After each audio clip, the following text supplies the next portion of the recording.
Okay sir, चलिए।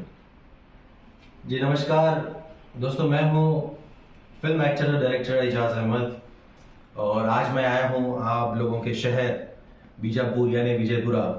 बहुत ही खूबसूरत शहर है। मैं इस शहर में पिछली बार भी आया था, पिछले साल भी। दोस्तों का प्यार है। हमारे यासीन जिगर साहब जो यहाँ के बहुत अच्छे ऑर्गेनाइज़र है, इन्होंने मुझे आज एक शाम में शो होने वाला है रंग मंदिर में। उस शो का नाम है एक शाम बॉलीवुड के नाम। तो इन्होंने सोचा कि क्यों ना बॉलीवुड की किसी हस्ती को बुलाया जाए, तो इन्होंने मुझे याद किया और मुझे बुलाया। तो मैं यासीन जिगर जी का बहुत बहुत धन्यवाद कहता हूँ। और हमारे बहुत एक खास मित्र है रवि कुमार अथरगा, जिन्होंने एशिया बुक ऑफ रिकॉर्ड में नाम किया है। 65 सॉन्ग्स एक साथ गाकर एक रिकॉर्ड किया है अपने आप में। उस रिकॉर्ड के वक्त मैं भी मौजूद था और आज उसको सेलिब्रेट करने के लिए हम लोग आए हैं। बहुत ही जल्द शाम तक वो हमें ज्वाइन करेंगे और ये बहुत ही खूबसूरत मौका है मेरे लिए कि जब रिकॉर्ड हो रहा था तब भी मैं उनके साथ था और आज उसका सेलिब्रेशन हो रहा है तब भी मैं उसके साथ हूँ। और आज आप प्रेस वाले, मीडिया वाले लोग हमारे साथ हैं। बहुत बहुत धन्यवाद आप लोगों का। सॉरी आप लोगों को इंतज़ार कराया, लेकिन कुछ अच्छी चीज़ों के लिए थोड़ा सा वक्त लगता है, इसके लिए थोड़ा टाइम लगा। तो मैं दर्शकों से निवेदन करना चाहूँगा कि आप सब लोग शाम 5:30 बजे हमारा जो रंग मंदिर है, जिसे हम कहते हैं कंगन हनुमंत राय मंदिर, रंग मंदिर, यहाँ पे आप 5:30 बजे शाम में आ जाइए। बहुत ही सुंदर कार्यक्रम होने जा रहा है। बहुत सारे लोकल सिंगर्स भी हैं जो विजयपुरा के, बीजापुर के। उन्होंने उनको भी आपने मौका दिया, बहुत बड़ा खुशकिस्मती है और सबको मैं विश करना चाहूँगा। और दर्शकों से, खास करके बीजापुर की ऑडियंस से मैं रिक्वेस्ट करना चाहूँगा कि आप सब लोग आइए, हमारा हौसला बढ़ाइए। हम सब लोग इस शो को एंजॉय करते हैं, मज़ा आएगा, साथ में आपका एंटरटेनमेंट होगा। 5:30 से 9:30 बजे तक हम सब लोग मिलकर खूब एंजॉय करेंगे। Love you all. पर किनके गाने जाएंगे? देखिए, ये सेलिब्रेशन ऑफ विक्ट्री है हमारे रवि कुमार अथरगा के रिकॉर्ड का। तो ऑब्वियसली कुमार शानू के ही गाने ज्यादा गाए जाएंगे, लेकिन उसके साथ साथ आपको मोहम्मद रफी साहब, किशोर कुमार, मन्ना डे जी के, अरिजीत सिंह, उदित नारायण, सबके गाने आपको सुनने मिलेंगे। सर बीजापुर में पहली बार क्या सर आप इधर आप नहीं, मैं बीजापुर में ये तीसरी बार आया हूँ। 2022 में भी कुमार शानू के शो में मैं आया था, 2023 में भी मैं आया था और देखिए 2024 में भी मैं आया हूँ। तो कितना प्यार करते हैं बीजापुर के लोग मुझसे, और मुझे भी अभी धीरे धीरे बीजापुर से प्यार होने लगा है। क्या मुझे लगता है कि मुझे यहाँ एक प्रॉपर्टी खरीदनी चाहिए ताकि हमेशा से मैं मीडिया के लोगों से, दोस्तों से मिलता रहूं और दर्शकों के साथ एंजॉय करता रहूं। सर बीजापुर एक टूरिज्म, गूगल पे जब भी बीजापुर या विजयपुरा मारा जाता है तो सबसे पहले गोल गुम्बद का नाम आता है। तो इतिहास में ये चीजें दर्ज हैं, गोल गुम्बद हो या इब्राहिम रोजा हो, वो बहुत सारी चीजें हैं। तो it's a historical and tourist place.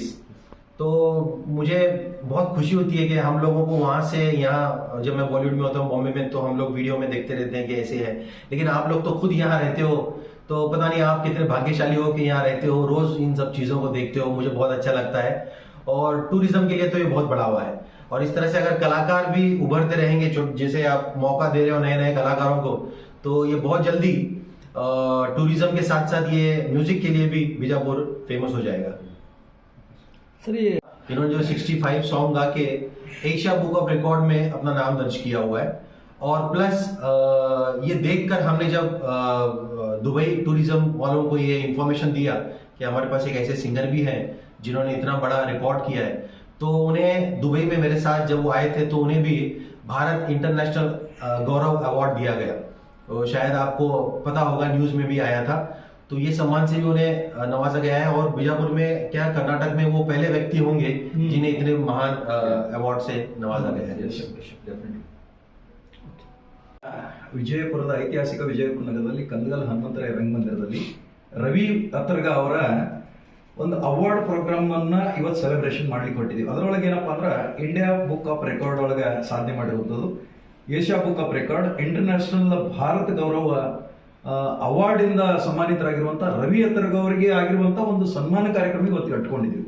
ಅದರಲ್ಲಿ ವಿಶೇಷವಾಗಿ ಬಾಲಿವುಡ್ ನಟರು ಬಾಲಿವುಡ್ ಗಾಯಕರು ಆಗಿರುವಂತ ಡೈರೆಕ್ಟರ್ ಆಗಿರುವಂತ ಇಜಾಜ್ ಅಹಮದ್ ಅವರು ಬಂದಿರೋದು ಬಹಳ ವಿಶೇಷ. ಯಾಕಂತ ಹೇಳಿದ್ರೆ ಇಜಾಜ್ ಅಹಮದ್ ಅವರು ಬರ್ತಾರಪ್ಪ ಅಂತ ಹೇಳಿದ್ರೆ ಜನ ಎಲ್ಲಿದ್ದರೂ ಕಿತ್ಕೊಂಡು ಬಂದು ಇವತ್ತು ವಿಜಯಪುರದಾಗ ರಂಗ ಮಂದಿರ ಫುಲ್ ಆಗಿರ್ತದೆ. ಅದು ನಿಮ್ಗೆ ಗೊತ್ತಿರ್ಬೇಕು. ಯಾಕಂದ್ರೆ ಅಂತ ಒಬ್ಬ ಅದ್ಭುತ ಗಾಯಕರು, ಅದ್ಭುತ ಕಲಾವಿದರು, ಅದ್ಭುತ ಗಾಯಕರು, ಅದ್ಭುತ ಮಾತುಗಾರರು, ಎಲ್ಲರ ಗಮನವನ್ನು ಸೆಳೆಯುವಂತ ಶಕ್ತಿ ಇರುವಂತವ್ರು ಒಬ್ರು ಒಳ್ಳೆಯ ಗಾಯಕರು ಇಜಾಜ್ ಅಹಮದ್ ಸಾಹೇಬರು ಇವತ್ತು ಈ ಕಾರ್ಯಕ್ರಮದಲ್ಲಿ ಸಾಕ್ಷೀಕರಿಸಲಿದ್ದಾರೆ. ಅದರ ಜೊತೆಗೆ ಸುಮಾರು 45 ವರ್ಷಗಳಿಂದ ಅತಿ ಹಳೆ ಕಲಾವಿದರು ಯಾರು ಉಳಿದಿದ್ರೆ ಅದು ಯಾಸಿನ್ ಜಿಗರ್ ಸಾಹೇಬ್ರು. ಯಾಕಂತ ಹೇಳಿದ್ರೆ ಇವತ್ತು ಏನೋ ಅವ್ರು ಗಳಿಸಿಕೊಳ್ಳಲಾರದೇ ಜನಕ್ಕಾಗಿನೇ ಕಲಾವಿದರಾಗಿನೇ ಇವತ್ತು ಅವರು ನಮ್ಮೊಂದಿಗೆ ಇದ್ಕೊಂಡು ಇಂಥ ಕಾರ್ಯಕ್ರಮ ಆಯೋಜನೆ ಮಾಡಲಿಕ್ಕೆ ಕಾರಣೀಭೂತರಾಗ್ತಾ ಇದ್ದಾರೆ. ಅದರಲ್ಲಿ ವಿಶೇಷವಾಗಿ ಇವತ್ತು ನಮ್ಮ ಲೋಕಲ್ ಕಲಾವಿದರು ಇರ್ತಾರೆ. ಅದರಲ್ಲಿ ನಮ್ಮ ಆತ್ಮೀಯ ಮಿತ್ರರಾಗಿರುವಂತಹ ಪ್ರಕಾಶ್ ಮಿಟ್ರ್ ಆಗಿರ್ಬೋದು, ಆನಂತರ ಚಂದ್ರಶೇಖರ್ ಜಾಧವ್ ಸರ್ ಆಗಿರ್ಬೋದು, ವೀರೇಶ್ ವಾಲಿ ಅವರಾಗಿರ್ಬೋದು, ಅದರ ಮೇಲಿನ್ ಮೆನಿಯವರಾಗಿರ್ಬೋದು, ಗಂಗಾ ಆಗಿರ್ಬೋದು, ಹಾಗೆ ರವಿ ಕುಲಕರ್ಣಿ ಅವರಾಗಿರ್ಬೋದು, ಇನ್ನು ಉಳಿದ ಸಾಕಷ್ಟು ಕಲಾವಿದರು ಇವತ್ತು ಇಲ್ಲಿ ಬರ್ತಾ ಇರೋದ್ರಿಂದ ಏನಪ್ಪಾ ಅಂತ ಹೇಳಿದ್ರೆ ಇದೊಂದು ಕಾರ್ಯಕ್ರಮನೇ ಡಿಫ್ರೆಂಟ್. ಅದರಲ್ಲಿ ರವಿ ಅತ್ರಗ ಅವರ ಹಾಡುಗಳನ್ನು ಕೂಡ ತಾವು ಕೇಳಿದ್ದೀರಿ. ಅಂತ ಒಂದು ವಿಶೇಷ ಕಾರ್ಯಕ್ರಮ ಇವತ್ತು ರಂಗಮಂದಿರದಲ್ಲಿ, ಅಂದ್ರೆ ಕನ್ನಡ, ಹಿಂದಿ, ಮರಾಠಿ ಮಿಕ್ಸ್ ಹಾಡುಗಳನ್ನು ಕೂಡ ನಾವು ಇವತ್ತು ಕೇಳಿದ್ದೀವಿ ಅನ್ನೋದನ್ನು ಬಹಳ ವಿಶೇಷ. ಅದರಲ್ಲಿ ವಿಶೇಷ ಏನಪ್ಪಾ ಅಂದ್ರೆ ನಮ್ಮ ನಿರ್ದೇಶಕರಾಗಿರುವಂತಹ ಇಜಾಜ್ ಅಹಮದ್ ಅವರ ಹಾಡುಗಳನ್ನ ಕೇಳೋದೇ ಒಂದು ವಿಶೇಷ ಅನ್ಕೊಳ್ತಾ ಇದೀನಿ. ದಯವಿಟ್ಟು ವಿಜಯಪುರ ಜನತೆಯಲ್ಲಿ ನಾನು ವಿನಂತಿಸ್ಕೊಳ್ತಾ ಇದೀನಿ, ನೀವು ಯಾವುದೇ ಕಾರಣಕ್ಕೆ ನಿಮ್ಮ ಎಲ್ಲ ಕೆಲಸ ಕಾರ್ಯಗಳನ್ನು ಬಿಟ್ಟು ಈ ವಿಶೇಷ ಕಾರ್ಯಕ್ರಮದಲ್ಲಿ ಭಾಗವಹಿಸಬೇಕಂತೇಳಿ ಈ ಮೂಲಕ ಆಯೋಜಕರ ಕಮಿಟಿಯ ಪರವಾಗಿ ತಮ್ಮಲ್ಲಿ ನಾವು ಕಲಾವಿದರ ಬಳಗಕ್ಕೆ ಹಾಗೂ ತಮಗೆ ನಾವು ವಿನಂತಿಸ್ಕೊಳ್ತಾ ಇದ್ದೀವಿ. Okay sir.